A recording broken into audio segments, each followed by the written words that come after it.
अदब की दुनिया के दोस्तों, लॉकडाउन ने हमें घरों में कैद करके रख दिया है।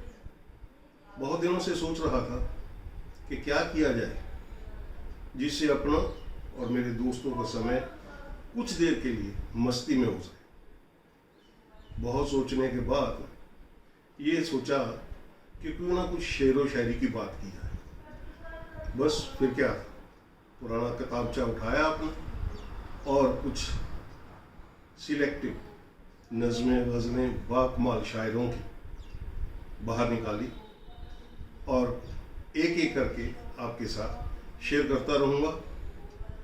मैंने इस सीरीज़ को नाम दिया है आदाबर्स। आज पहली नज़म उस बाकमाल शायर की जिसे हम निदा फाजली के नाम से जानते हैं, उससे आगाज़ करता हूँ। ये नज़म उन्होंने तब कही जब उन्हें अपने वालिद की कब्र पे फातहा पढ़ने के लिए जाने की परमिशन नहीं दी गई, गवर्नमेंट की तनातनी आपस में, उसकी वजह से वो फिर क्या फील करते रहे, यही उसमें दिखाया गया।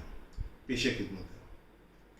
मैं तुम्हारी कब्र पे फातहा पढ़ने नहीं आया, मैं तुम्हारी कब्र पे फातहा पढ़ने नहीं आया क्योंकि मैं जानता हूं कि तुम मर नहीं सकते।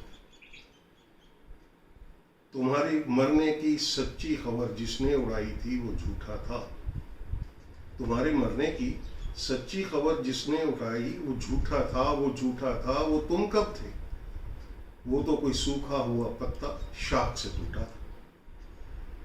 मेरी आंखें तुम्हारे मंजरों में कैद हैं अब तक, मेरी आंखें तुम्हारे मंजरों में कैद हैं अब तक। मैं जो भी देखता हूँ सोचता हूँ वो वही है जो तुम्हारी नेकनामी और तो बदनामी की दुनिया थी। मेरी नेकनामियों में तुम, मेरी बदनामियों में तुम, मेरी बीमारियों में तुम, मेरी लाचारियों में तुम। कहीं कुछ भी तो नहीं बदला, कहीं कुछ भी तो नहीं बदला। तुम्हारे हाथ मेरी उंगलियों में अब भी सांस लेते हैं, तुम्हारे हाथ मेरी उंगलियों में अब भी सांस लेते हैं।